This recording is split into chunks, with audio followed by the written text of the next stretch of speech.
President Trump has really got to think about it.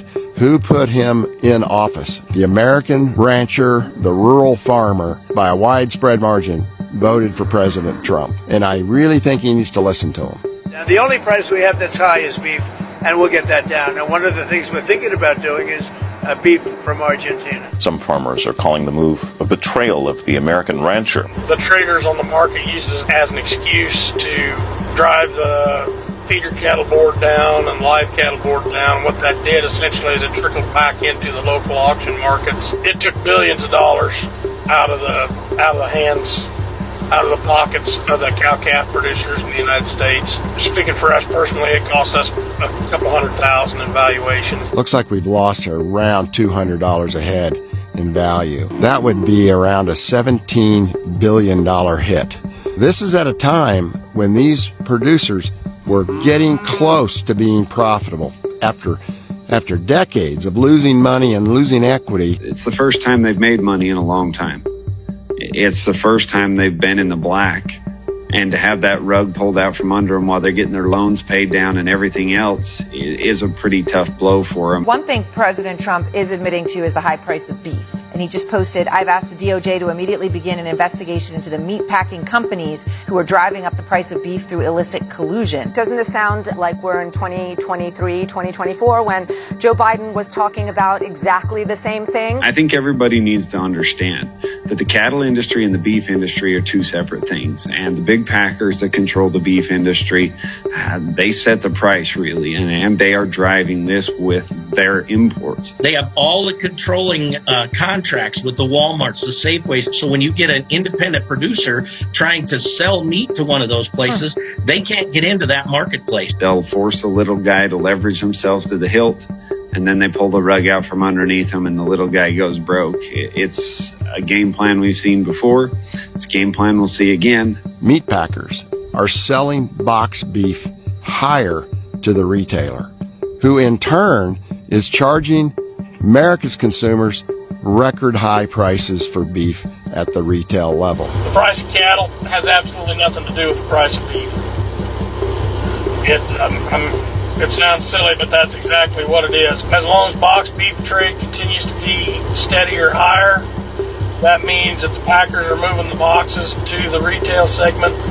That means the retail segment is going someplace with it at a profit. And unless the consumer just totally shuts off buying it in mass, the price is going to stay pretty close to where it's at.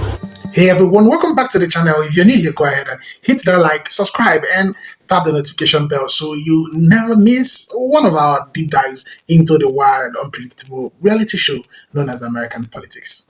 And trust me, today's episode, it's a season finale on its own. Now, because today we're talking about cattle farmers. Yes, the same folks who waved MAGA flags, cheered on the rallies, and voted red without blinking, now going broke under Trump's economic policies. The irony, you could slice it thicker than a Texas ribeye. A Nebraska city left shaken as Tyson announced just before the holiday season that it would soon be shuttering its plant in Lexington, silencing the beating industrial heart of the community. Steam pours from the rooftops of Tyson Foods, hanging over the semis wheeling in and out. To some in town, it may as well be shadows curling overhead. They feel like their life is over. The announcement came Friday. Around 3,200 jobs in the city of 11,000 would disappear come late January. They don't even want to take the holidays off now. They don't even feel like there is anything to celebrate. A shock for Lexington Public Schools, whose student body speaks more than 20 languages. Half of our kids have parents that work at the plant. For the time being, just supporting our families, supporting our kids. It's day by day, but many are still hopeful Lexington can rally through the disaster. My message is don't panic, stay strong, and there are resources to help us get through this. You can find this full story on KTV.com. Well. So this past Friday, Tyson announced that they were going to be closing a factory in Lexington, Nebraska that employs 3,200 workers. Because I think it's incredibly important to keep track of these things, a reminder that 72% of people in Dawson County, Nebraska voted for Donald Trump, and they voted for this to happen to themselves. And the reality is you probably voted just so that Riley Gaines could feel vindicated for finishing tied for 5th place. Not that we need further proof to explain why Donald Trump's trade and economic policies are disastrous for this country. This is actually real-time results. Starting on November 13th, where Trump announced that he is going to be rolling back tariffs on a wide range of agricultural products, including certain beef items. You can see this on the official whitehouse.gov website. The president has thus determined that certain agricultural products shall no longer be subject to the reciprocal tariffs. I'm sorry, wasn't this the foundation of the entire campaign that he ran on? Beef has its own little bullet point. And Trump justifies this by saying it is a move aimed at easing high prices and meeting domestic demand. Let's put a pin in that. You've got his reciprocal tariffs that are driving up prices for the American consumer, but demand still exists. However, people don't want to pay the higher prices, so he removes the tariffs on the international imports of beef. And what the president is effectively saying when he does this is American products and domestically made things are too expensive. Corporations can't make profits if they rely on domestically produced goods, and Trump loves free trade capitalism, so this is what happens. Senator Deb Fischer of Nebraska says basically, this is awful and will have devastating results. Well, it's a good thing you just raise healthcare premiums for your constituents. Representative Mike Flood says our cattle ranchers are being abandoned. Well, Trump basically said this back in February during his State of the Union address, where he said, ranchers, farmers, I love you. You're going to go through pain, but it'll be worth it, and I love you. Governor Jim Pollan said there's plenty of opportunities for our cattle rancher farmers. Well, glass half full, I guess. This is a perfect example of how to combat the number one thing that MAGA says when it comes to the tariffs. If tariffs are bad, then why do other countries do it? Tariffs aren't bad. The EU uses tariffs very strategically. They use them, though, to protect their domestic manufacturers and industries. By putting tariffs on beef imports, it actually allows our cattle ranchers and our beef industries to be able to compete with the pricing from the other countries. When you lift the tariffs, then we rely on the foreign imports. The president just traded off our cattle ranchers in Nebraska for Brazil, Canada, Mexico, and you guessed it, Argentina. And so a reminder to 72% of you in Dawson County, you absolutely voted for this. So some new news that just came out today. Tyson is closing one of its very large processing facilities in Nebraska. This facility processed 5,000 head of cows per day and employed 3,200 people. The exact impact this is going to have on the market, that's not for me to say. There are people much smarter than myself that will be able to give you more insight on that. But it's not going to be good. There's already a very small market, very few cattle left in our nation, and very few buyers. You know, 4 companies control 85% of the meat we consume.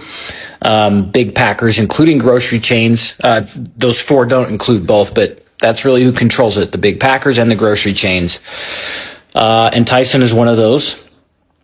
Something like 30 slaughterhouses process 80% of the meat we consume, and now 5,000 head a day are being removed from that supply chain. So this just goes to what we've been working on at FromTheFarm.org for the last 6 years. We need to create a parallel food economy, one that puts the power back into the hands of our communities. Our farmers and ranchers need to be price makers, not price takers, and then that needs to support small meat processors throughout the country. I'm not going to be exactly right on this, but my belief after running a small slaughterhouse, a USDA slaughterhouse for about a year and a half, is that the right size is somewhere, and people are going to beat me up for this, but somewhere around 120 cows a day spread throughout the nation. And a portion of those need to go direct to consumer for that small processor because we did not make enough money just processing for other customers, other ranchers. And then the other portion of the slaughterhouse are for ranchers that are processing to go direct to you, the consumers. And if we do that throughout the nation and spread this out, our food system becomes a lot more resilient. It's a lot harder to break down. Food prices become more stable. Ranchers have reasons to buy and hold and grow more cows. But the one thing that's missing that we really need is for you, the consumer, to change your buying habits. Biden put out $60 million for new slaughterhouses to be built during COVID because we saw a major supply chain issue, and a lot of slaughterhouses were built and then they closed right away because consumers didn't know that they could go there and buy locally. So the market didn't follow the people willing to build. So consumers need to change the ways they buy and source their meat. Now, the price of meat, if you go buy it in a quarter, half, or whole, and yes, it's going to be more upfront, but you'll feed your family for a whole year, and it's actually cheaper than buying it by the cut at the grocery store. But long term, that investment makes sure that your farmers and ranchers are still around for generations to come, or at least if you're only worried about yourself in this generation, now's the time to worry because we're losing them. And the cattle market the last few weeks has been very challenging for these guys, and a lot of them are having a hard time finding a reason to stick around. So I think we, the consumers, can go and do that. We have a couple of freezers full of beef in our garage. When the tax returns start coming out, I don't think there's a better place for you to invest your tax returns, if you happen to get any, than going direct to consumer. Going right to the farmer and rancher and investing and filling your freezer so that you know you have it at least for a year. So check out fromthefarm.org. We've got almost 100 farmers and ranchers throughout the country. If you don't have anybody in your area, many of our producers will ship direct to you. They would love to connect with you. If you are a farmer and rancher, join us. We'd love to have you. We'd love to serve you. We don't take any commission. We make sure the farmer and rancher gets 100% of the retail dollar. That's our mission. That's what we set out to do. God called us to do this in 2020, and that's what we're doing. So thanks, everybody. Shake the hand that feeds you. The Tyson Foods plant announced its closure in Lexington, Nebraska. The plant, which brings over 3,000 jobs to a town of 10,000 people, is a massive loss for the state of Nebraska. This is not surprising, though. The political establishment in Lincoln has been bought and sold by Tyson, accepting tens of thousands of dollars in political campaign contributions. We're seeing the same pattern of corporate greed and political complacency that has played out too many times. We need state senators in Lincoln who will be unapologetic in their fight for working families and have the spine to call out the corrupt system. Workers must be at the center of any economic development plan for Nebraska. This means affordable childcare and higher wages, not joining the race to the bottom. And that's why I'm running. Because Nebraskans deserve state senators who will pick them over large corporations. Well, look at this. Tyson is closing a plant and laying off workers in Lexington, Nebraska. You heard me correctly. Tyson laying off 3,200 workers in a red state of Alaska. Yes. Lexington, Kentucky, 72% in that county voted for Donald J. Trump, and that is a huge employer is Tyson. We are starting to see the big FAFOs in Donald Trump's failed economic policies. Donald J. Trump is horrible at business, and I can prove it to you. He has gone bankrupt 6 times. He has 20 plus failed businesses. He has blown through an inheritance and money after money. When you are bad with money, you will always be bad with money. The only way he is making money right now is scamming people and using this office of presidency to get and make his family richer. Tell me I am wrong. FAFO, Nebraska, FAFO. Tyson Foods, the largest meat producer in the country, is closing their Nebraska beef packaging plant, resulting in 3,200 layoffs. They are also reducing their Texas slaughter operation from 3 shifts down to just 1. They've lost over $425 million net. That town in Nebraska where that plant is only has 11,000 people in it. This is all due to these import taxes. They've cost the cattle industry over $2 billion. Just this year alone. All of this is just this year alone. And thanks to Hear Me Out on this for sharing this information. The economy's fucking crashing. And a lot of those people that are losing their jobs, yeah, we tried to warn them.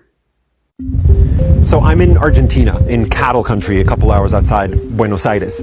I'm at a small ranch, which is actually a breeding operation. They help other bigger ranches improve the genetic stock of their cattle. And I interviewed the owner of this operation, whose name is Martin Vivanco, and he said that he's thrilled about the idea of the U.S. dramatically increasing imports of Argentinian beef, which is something Donald Trump has said he wants to do.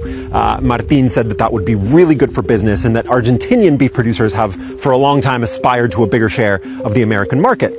He also said something else interesting, which is that the beef that's produced here that goes back to the States is not generally mass market stuff that winds up on supermarket shelves. It's really high quality cuts that go to restaurants and caterers, hotels, high-end buyers. And that's because the beef here is just really high quality. It's all like this, like what you see behind me, free-range, grass-fed. The conditions here are perfect for raising really high quality cattle. So it's not likely that these increased exports from here to the US are actually going to really help the American consumer that much. They'll definitely help Argentinian cattle ranchers and exporters. On the other hand, US cattle ranchers are very much not happy about this idea. And my colleague Rosa Flores has been talking to some of them in Nebraska. I'm Rosa Flores in Hershey, Nebraska. I spoke with 5 cattle ranchers in this area. They're all Republican. They all support President Donald Trump. And they say that they support a lot of his policies. They believe in America first. But they say that they don't agree with the president on everything. In fact, if I were to summarize all the conversations I had into one message from these cattle ranchers, I would say that they believe that the federal government should stay out of their business. They believe in free enterprise. I agree with him on a lot of his issues, but on this issue, I would disagree with trying to, obviously do anything to lower the price of beef to the beef producers. On the other side of it, you would like to see, a cheaper food supply for the consumer, but not necessarily at the expense of the producer. So in essence, President Trump don't interfere in the market? Well, we don't. We appreciate all he does, but being in the market is probably not something we're very anxious to have the government in. Some Republican lawmakers use the words strongly concerned to describe this move by the president. There's a rancher in Wyoming who used the word betrayed. The ranchers that I talked to here in Nebraska say that's too strong of a word. They say they would use disagreement. They say they don't have beef with the president. They just disagree with him on this. So picture this. A wide open field, cattle grazing peacefully, and a farmer leaning on the fence, looking into the distance, like he's on slow motion country music video. Except instead of singing about heartbreak, he's wondering why the beef market has crashed, why feed prices are skyrocketing, and why the tariffs that Trump promised would save American farmers have instead turned around and kicked them like a steel-toed boot. But hey, at least he still has the heart, right? Now, under Trump's policies, cattle farmers are dealing with higher operation costs, unstable export markets, and a shrinking profit margin that could fit on a grain of rice, right? Feed prices are up because of disrupted supply chains. Exports are down due to trade fights with multiple countries. Cattle prices have dropped while import costs, fuel, grain, medicine are all climbing. Now, it's almost like the policies weren't actually designed to help them. Who would have guessed? Now, well, everyone who told them, hey, maybe these tariffs won't magically fix the entire farming industry. But back then, facts were fake news. And Trump was the chosen one to save rural America. Now, reality has pulled up a chair and said, howdy. And let's talk about the loyalty many cattle farmers proudly voted for Trump in 2016, again in 2020, and yes, many doubled down in 2024. Through droughts, through market dips, through tariffs, they stood firm. Trump spoke their language, plain, full-ski, tough talk. He promised he would fight for them. He told them foreign countries were the enemy, global markets were the problem, and he alone could fix it. Except he didn't. And now their bank accounts look like a ghost town. But here is where the story gets even more ironic, right? Now, instead of holding the man they voted for accountable, some of these same farmers are still giving excuses. Oh, it's global economy. Oh, it's foreign competition. Oh, it's activist groups. Oh, it's weather. Sir, the only storm you're facing is the one you voted directly into office. And let's be honest, the cattle industry is already hard. Farmers deal with disease risks, unpredictable season, fluctuation feed prices, and heavy competition. It's a tough business, and but when you throw unstable economic policies, poorly thought out tariffs, and political chest thumping into the mix, you're basically asking farmers to run a marathon with a 10-pound weight on each ankle. But here is the kicker. These farmers didn't just vote for the weight, they cheered for it. Now, I am saying people don't have the right. I'm not, people don't have the right to vote for who they want. Absolutely not. That's not what I'm saying. But what I am saying is actually, or accountability has to exist somewhere. You cannot keep voting for policies that harm you and act shocked when you feel the consequences. Now, if you put your head on a hot stove 3 times, at some point, the question isn't why is the stove hot? It's why do you keep touching it? You get? Now, okay. Now, to be fair, not every cattle farmer is in denial. Some are publicly speaking out, saying the economy isn't working for them. The policies are hurting them, and they're considering their support. Those folks, that's called growth. Respect to them, okay? But others, let's just say they are holding onto the MAGA loyalty like it's a family heirloom. Meanwhile, small cattle operations are closing, rural communities are losing businesses, banks are tightening credit because the risk is too high. And rural America, the heartland Trump claimed he would save, is seeing some of the worst economic pain in years. But don't worry, in every speech, he's still saying farmers love me. It's the political version of someone forgetting forgetting your birthday, but telling everyone you're their favorite person. Now, at the end of the day, the cattle industry isn't failing because of fate or destiny or some invisible enemy. A big part of this collapse is tied directly to economic decisions made by the same people many of these farmers believed would be their champion. Now, sometimes the truth hurts more than the bill from the feed store, right? But let's, hear what your thoughts are. Do you think cattle farmers will finally change their political choices after this economic downturn? Should politicians be held responsible when their policies hurt the very people who supported them? And the big one is loyalty worth more to some people than their livelihood? Drop your thoughts on the comment section. Let's talk about it. And thanks for watching. Don't forget to like, subscribe, and share if you enjoyed this breakdown. I'll see you guys on the next video. And to my subscribers, I respect you. Thank you very much. I do appreciate it. Thank you for always being there for the support. I'll see you guys on the next video. Credit belongs to original creators.